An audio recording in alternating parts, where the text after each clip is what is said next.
Bonjour. Bonjour. Donc, fait mission ici à Washington, D.C., une mission qui vous a également amené à New York, toujours ici aux États-Unis. Quel bilan faites-vous de votre mission ici sur le sol américain? Un bilan largement positif. Les objectifs que nous poursuivions ont été atteints. Nous sommes venus parler aux instances américaines et tirer une sonnette d'alarme.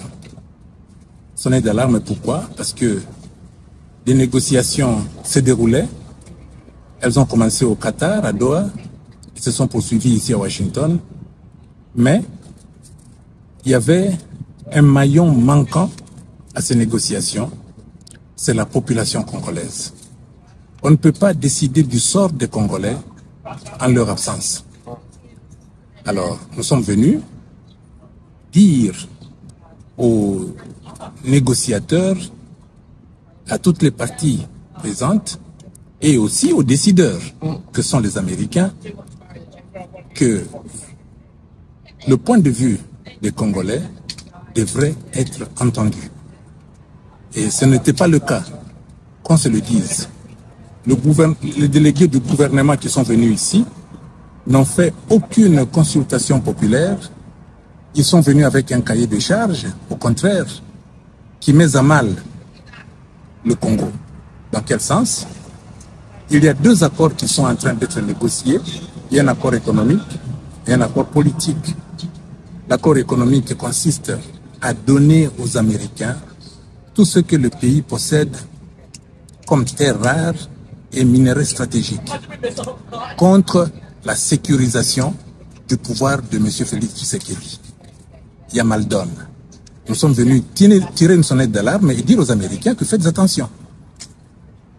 Tshisekedi, c'est un président élu qui a reçu mandat et donc il engage le pays. Et vous dites qu'il ne peut pas engager le pays au nom du peuple, alors que vous, quel est ce peuple-là qui vous a mandaté ici pour parler en son nom? Nous faisons partie d'une opposition politique non armée. Une opposition politique qui a décidé de veiller au grain. N'oubliez pas que notre chef, en l'occurrence le président honoraire Joseph Kabila, a dirigé le pays pendant très longtemps. Il est attristé de voir son œuvre démolie, détruite par ce que M. Tshisekedi et les siens sont en train de faire. Et cela lui donne, n'est-ce pas, un mandat personnel d'abord, mais national ensuite, de faire en sorte que ce qu'il a détruit de longue date ne soit pas détruit. Vous voulez dire ce qu'il a construit de longue date? Il a construit. Lorsqu'il est arrivé en 2001, souvenez-vous, il n'y avait pas une architecture étatique au Congo. Il n'y avait pas de constitution. On vivait vaille que vaille. Il est arrivé, il a pris des décisions importantes, comme par exemple signer le cessez-le-feu, l'accord de Lusaka, qui a mis fin au combat. Demander à toutes les troupes étrangères de s'en aller et demander à ce que les Sud-Africains nous aident à nous accueillir chez eux pour un dialogue entre Congolais, et tout Congolais devrait se retrouver là-bas. Et nous nous y sommes retrouvés. Raison pour laquelle, lorsque nous avons terminé les négociations de Sun City, l'accord qui a été signé s'appelle l'accord global et inclusif. Vous parlez d'une opposition non armée, mais que fait une opposition non armée à Goma, ville occupée par une opposition armée? Je veux dire par la rébellion. Mais c'est toujours au Congo. Goma, que je sache, n'est pas une ville étrangère. C'est une ville congolaise. J'ai eu à expliquer cela la dernière fois. Le fait de nous retrouver... congolaise, mais contrôlée par une rébellion soutenue par un pays étranger, le Rwanda.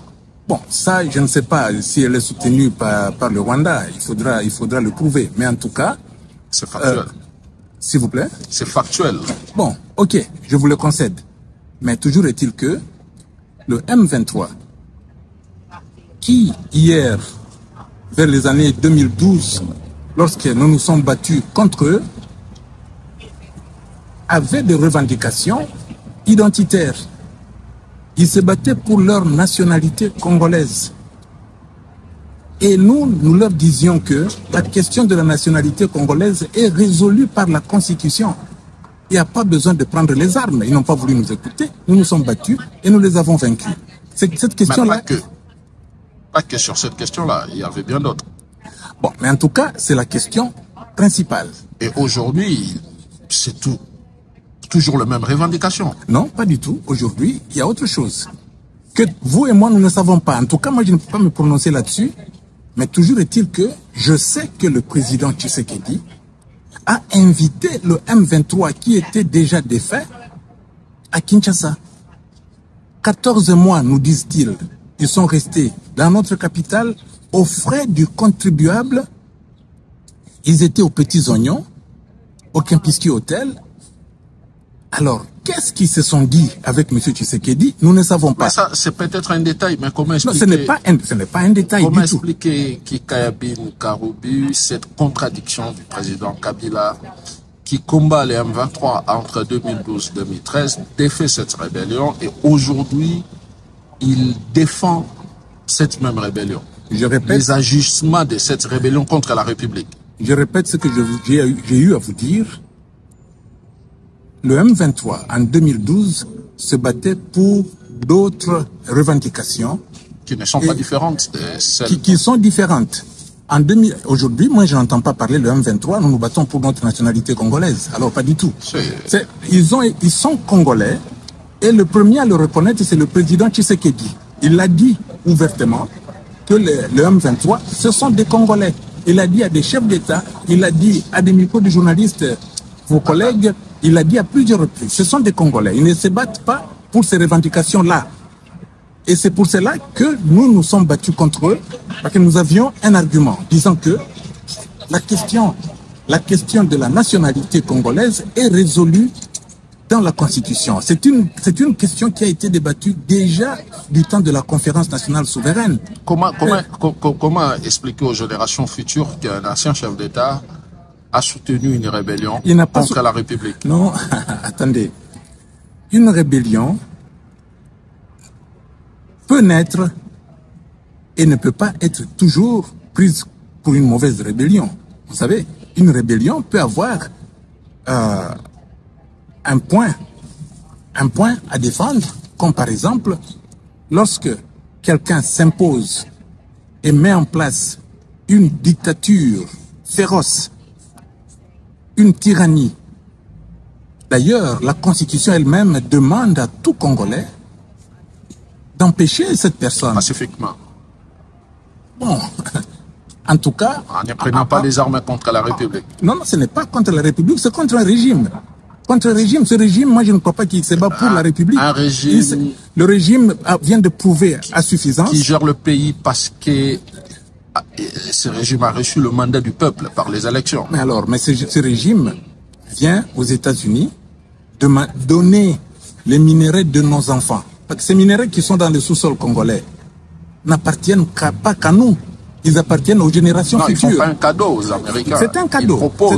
C'est un cadeau. Un partenariat, une coopération. Non, pas du tout. En échange... Pas du tout. Ça fait partie... De la sécurité, il y aura des échanges économiques, il y a plusieurs autres bénéfices que le gouvernement défend pour le pays. Vous savez, ma présence ici a servi également à dire à nos partenaires américains que nous, en l'occurrence, la famille politique du président Kabila, qui fait partie de la grande famille politique oppositionnelle, qui n'a pas pris les armes, et dire aux Américains que nous ne voulons pas que les capitaux américains arrivent dans un pays qui est au bord de l'implosion. Elle est au bord de l'implosion, pourquoi? À cause de la malgouvernance de M. Tshisekedi, de la corruption rampante dans le pays et à l'étranger, de la destruction de la cohésion nationale, des violations répétées de la Constitution, des assassinats ciblés, des emprisonnements sans motif et des emprisonnements ciblés. Tous les généraux et les officiers supérieurs swahiliphones sont en prison ou tués. Alors, le pays est au bord de l'implosion. Alors, les capitaux américains que nous souhaitons de tout notre cœur dans notre pays, et d'ailleurs, je peux vous rappeler, à l'époque, le président Kabila était venu ici aux États-Unis sous le président George Bush II, le fils. Je faisais partie de la délégation. Nous avons été voir une grande compagnie minière américaine qui s'appelle Phelps Dodge, qui est venue au Congo, qui a obtenu la concession de Tenke Fungurume. C'est par la suite que Phelps Dodge a conclu un accord avec une autre société qui s'appelait Freeport-McMoRan, qui, au finish, a fini par vendre cette concession aux Chinois. Mais, toujours est-il que le président Kabila s'est déplacé lui-même pour venir dire aux Américains, venez travailler avec nous. Et ils sont venus. Donc nous ne sommes pas contre les capitaux américains, mais nous ne voulons pas des capitaux américains qui viennent au Congo et trouver un Congo au bord de l'implosion. Pourquoi le président Kabila soutient-il aujourd'hui le Rwanda qui soutient une rébellion contre la République? Vous y revenez toujours. Moi, je ne pense pas que le président Kabila soutient le Rwanda. Le Rwanda se trouve être notre voisin et il le sera toujours jusqu'à la fin des temps. Mais pourquoi le président Kabila ne condamne-t-il pas le Rwanda qui soutient une rébellion? Ça, c'est une question vraiment qui ne devrait pas être posée. Le président Kabila n'a pas à condamner un pays voisin. Le président Kabila est là. Et d'ailleurs, vous l'avez dit vous-même, il est à Goma, ville contrôlée par le M23, qui est une rébellion. Qui est une rébellion. Non, ce langage-là de soutenu par le Rwanda, je crois que même les médias occidentaux qui disaient cela commencent à retirer cette incise-là. Le M23, c'est une force militaire. Moi, je ne suis pas là, je ne suis pas leur porte-parole, mais toujours est-il que c'est une force militaire avérée. Et pour preuve, la bataille de Goma. Vous vous souviendrez que même les forces de la SADC ont dû mettre le drapeau blanc. Mais les centaines de mercenaires que M. Tshisekedi a amenés là-bas sont partis la queue entre les pattes. Alors, écoutez... Donc, vous soutenez la bravoure d'une rébellion qui, dans cette bataille de Goma, n'a pas combattu que le mercenaire ou les forces étrangères, mais cette rébellion a combattu les forces armées de la République démocratique du Congo. Oui, mais la rébellion est là, elle dit clairement qu'elle combat une dictature et une tyrannie. Et j'ai dit dans la dernière fois que je vous ai parlé, que c'est là où nous nous rencontrons. Parce que nous aussi, nous avons décidé, avec une opposition politique qui est en train de vraiment de converger vers le président Kabila, politique non armée, pour mettre fin à la dictature. C'est ça que le peuple congolais attend. Il faut les libérer de la tyrannie et de la dictature. Et nous y parviendrons. Une opposition non armée, mais qui a son QG dans une zone contrôlée par une rébellion armée. Ah non, pas du tout. Je ne sais pas où se trouve le QG, mais maintenant le président Kabila, vous n'allez pas lui en vouloir s'il a pris ses quartiers à Goma. Comment voulez-vous qu'un ancien président qui est harcelé matin, midi, soir, la dernière en date, on lui enlève ses immunités et on lui promet un procès? Pourquoi? Je ne sais pas. Son entourage est poursuivi, matraqué, harcelé, tout ce que vous voulez. Le seul endroit au pays où il peut se sentir à l'aise, c'est dans la partie orientale. Il l'a dit lui-même. Dans la partie orientale. Mais la partie orientale n'est pas que Goma, n'est pas que le Nord Kivu, n'est pas que le Sud Kivu. Très bientôt, vous verrez que, en effet, vous avez raison, la partie orientale n'est pas que Goma. Quelles sont les prochaines étapes, Kika Yabin Karougou? Après Goma, le président Kabila, dans le prochain jour, il continue de quitter ou il demeurait ou se rendra à Bukavu toujours sous rébellion ou comment? Souffrez que je garde motus et bouche cousue là-dessus. Ça, c'est une information sécuritaire que je ne peux pas dévoiler. Encore, faut-il que moi-même je le sache. Je n'en sais rien. Les aspects sécuritaires qui se déroulent dans les parties en guerre, en tout cas, moi, ça ne m'intéresse même pas. Le 27 juin prochain, donc la semaine prochaine d'ailleurs, Kinshasa et Kigali vont signer ici à Washington un accord de paix avec l'objectif de taire les armes. Quel avenir pour vous? Oh, nous ne dépendons pas des armes, vous savez. Ils vont signer cet accord, c'est vrai.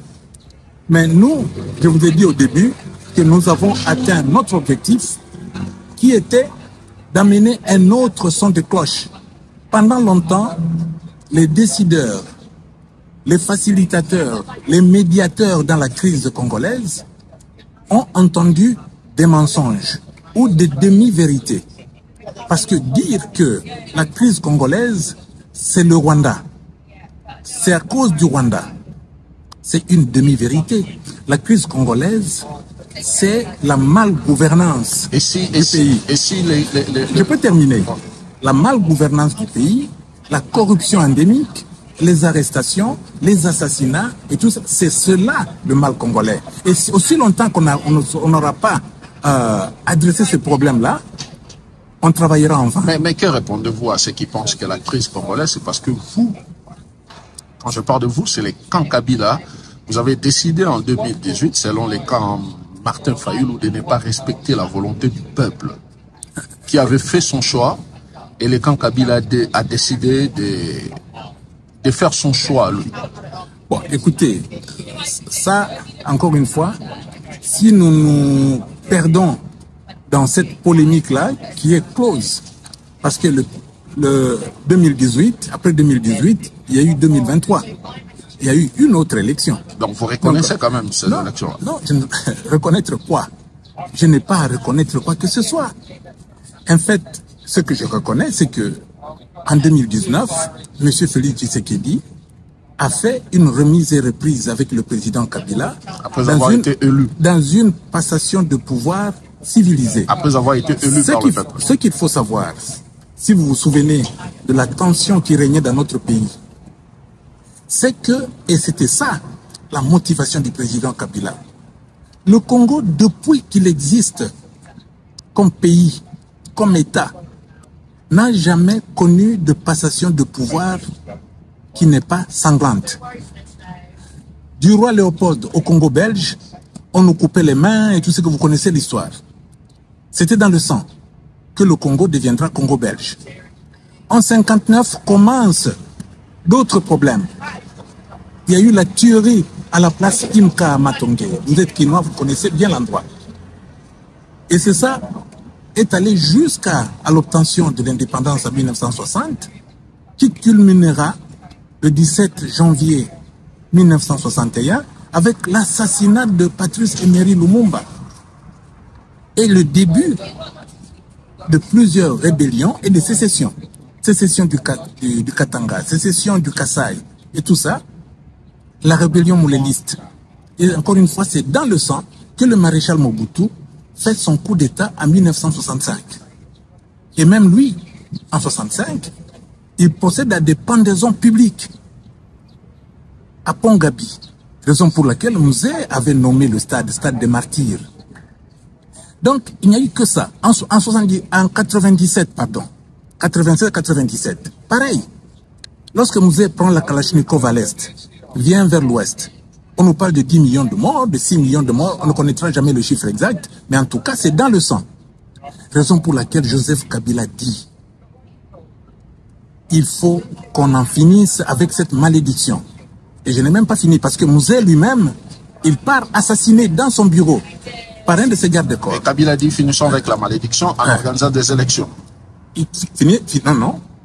D'abord, en procédant par la signature d'un accord et en mettant en place une nouvelle constitution, en mettant en place une structure étatique qui permettra de gouverner le Congo comme un pays normal, pas comme une république bananière. Et on a eu des élections en 2006, en 2011 et en 2018. Oui, trois cycles électoraux, chapeau quand même. Et après, il y en a eu en 2023. Mais seulement en 2023, Kabila refuse de participer lui-même, que vous présentez comme architecte. Et vous lui donnez raison ou pas? Mais refuse lui-même de participer aux élections qui déterminent le moyen d'accéder au pouvoir. Mais vous connaissez les élections de 2023. Étaient-ce des élections? D'abord, elles ont violé la Constitution sur toute la ligne. Elles se sont déroulées sur une semaine. Les gens avaient les machines à voter dans leur résidence. Des choses comme ça. L'architecte qui détruit lui-même non, celui qui sa détruit, construction. Non. Vous êtes en train d'exonérer M. Tshisekedi ou pas? C'est lui qui organise ces fameuses élections de 2023. Mais il n'a pas interdit la participation de Kabila, du camp Kabila. Non, mais les faits ont donné raison à M. Kabila de ne pas participer à une élection qui viole de manière honteuse la Constitution de la République. Et Tshisekedi vous a accusé, donc vous, Kabila, de n'avoir pas pris part aux élections pour mener cette rébellion. Ah non, la rébellion est menée par des gens que M. Tshisekedi a invités à Kinshasa. Et il n'y a pas que cela. Souvenez-vous, Yonani Oboya Kagame, au stade des martyrs. Donc, il y a des choses que nous ne connaissons pas. Il y a des non-dits que M. Tshisekedi dise au peuple congolais. Où est-ce que ça a cloché? Où est-ce qu'il y a eu des problèmes avec le Rwanda? Rwandair faisait des navettes à Kinshasa, et puis tout d'un coup, fini. Et c'est la guerre qui commence. Quel a été le problème? C'est ça que vous et moi ne connaissons pas, et le peuple congolais non plus. Mais maintenant, il y a toujours cette question. Le peuple congolais ne comprend pas également comment le président Kabila puisse aujourd'hui prendre la défense de la rébellion et ne pas se prononcer contre le Rwanda. Non, moi je vous dirais que le président Kabila prend la défense du peuple congolais. Il est là pour défendre le peuple congolais et obtenir que le Congo revienne à la normalité. Pourquoi veut-il retourner au pouvoir? Ça, c'est vous qui dites, moi je ne sais pas. Je ne sais pas s'il veut retourner au pouvoir. Il est en train de défendre les droits du peuple congolais, le droit élémentaire de vivre convenablement sur la terre de nos ancêtres. Donc son objectif, c'est pas de reprendre le pouvoir. Ça, je ne sais pas. Je dis bien, je ne sais pas. Je ne peux pas répondre à cette question. Lorsque vous le verrez, vous lui poserez la question. Il y a une question la dernière. La dernière d'un internaute qui veut savoir, il dit 18 ans de gestion, on connaît tout ce qui s'est passé réellement, et cet internaute insiste pour savoir qu'est-ce que Kabila a encore à proposer aux Congolais. Il le saura. Il n'a pas pu faire. Kabila, c'est quelqu'un qui... En 18 ans de règne. Non, attendez. De 2001 à 2006, il avait cette mission-là de récupérer notre Congo. Et il y est parvenu. Un Congo que nous avions déjà perdu. En 2006, il a lancé les 5 chantiers de la République. Il n'a pas travaillé dans l'air comme je vois aujourd'hui. Les 5 chantiers de la République. Il a mis en chantier, effectivement. Les routes, les ports, les ponts, les aéroports et tout ça. Il a mis en chantier.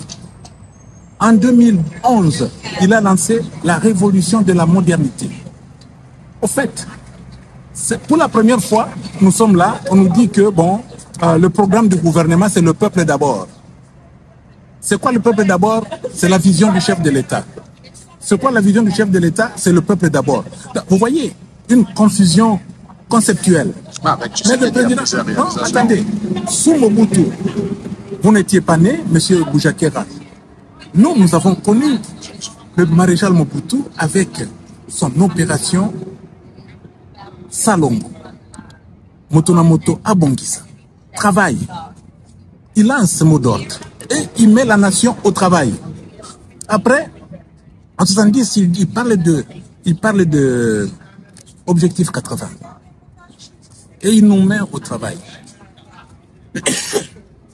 Le régime actuel, depuis qu'ils sont arrivés, ils n'ont aucune vision, aucun projet, aucun programme, aucun programme. De base. Oh, non. La gratuité de l'enseignement de base, vous savez bien que la gratuité de l'enseignement la santé universelle, ce sont des programmes qui faisaient partie des 5 chantiers de la République. L'éducation, ça faisait partie des 5 chantiers de la République. Bravo pour avoir continué dans la lancée de celui qui vous a précédé, Monsieur le Président. Mais, pour le moment, quelle est la vision, quel est le programme de M. Tshisekedi? Mais tout ce que je sais, c'est que M. Nicolas Kazadi, qui était l'argentier de la République, nous a dit clairement que lui faisait sortir de l'argent par procédure d'urgence, des centaines de millions de dollars. Ça sortait, ils se mettaient autour de la table, ils se les partageaient d'abord avant de réfléchir sur ce qu'ils vont faire. C'est tout ce que je sais. Alors, vous allez nous condamner de combattre un tel système?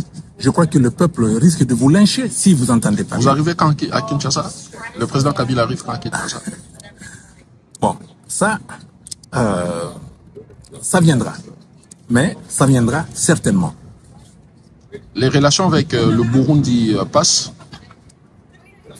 Particulièrement parce que notre famille politique et le camp Kabila, bien sûr, le président Kabila, parce qu'on le voit partout, au Rwanda, Ouganda, Tanzanie et tous les autres. Eswatini, Afrique du Sud, Namibie. Sauf le Burundi. Pourquoi pas le Burundi? Bon, écoutez, il n'a pas encore été invité à aller au Burundi. Le jour qu'il sera invité, il ira peut-être au Burundi. Mais il ne se relève pas un matin et dire « Ok, aujourd'hui je vais aller à Sierra Leone ». Non, il faut quand même que les autorités de là puissent l'inviter. La toute dernière question. Le 27 juin, l'accord est signé. Le 28, vous faites quoi? Vous quittez Goma? Non, pas du tout. L'accord sera signé, mais cette fois-ci, tenez-vous bien, cette fois-ci, avec un bémol que nous avons pu mettre dans la tête des gens qui sont en train de signer, des gens qui jouent le rôle de facilitateurs. En l'occurrence, c'est des Américains et les Qataris. Parce que c'était ça ma mission, leur expliquer que faites attention, le pays est au bord de l'implosion. Résoudre la question congolaise par une signature avec le Rwanda, c'est faire fausse route. Il faut à tout prix aborder la question congolaise interne par un dialogue pacifique. Monsieur Kabila, c'est un homme de paix, un homme de dialogue. Il est prêt à parler à Félix Tshisekedi? Mais pourquoi pas? Pourquoi pas? Mais il faut qu'il y ait une structure qui organise ce dialogue. Les évêques ont essayé. Le président Kabila, dans son discours, a applaudi cette initiative des évêques. Si l'initiative des évêques aboutissait demain, vous verrez M. Kabila autour de la table. M. Kika, je vous dis merci. Et moi aussi, je vous remercie.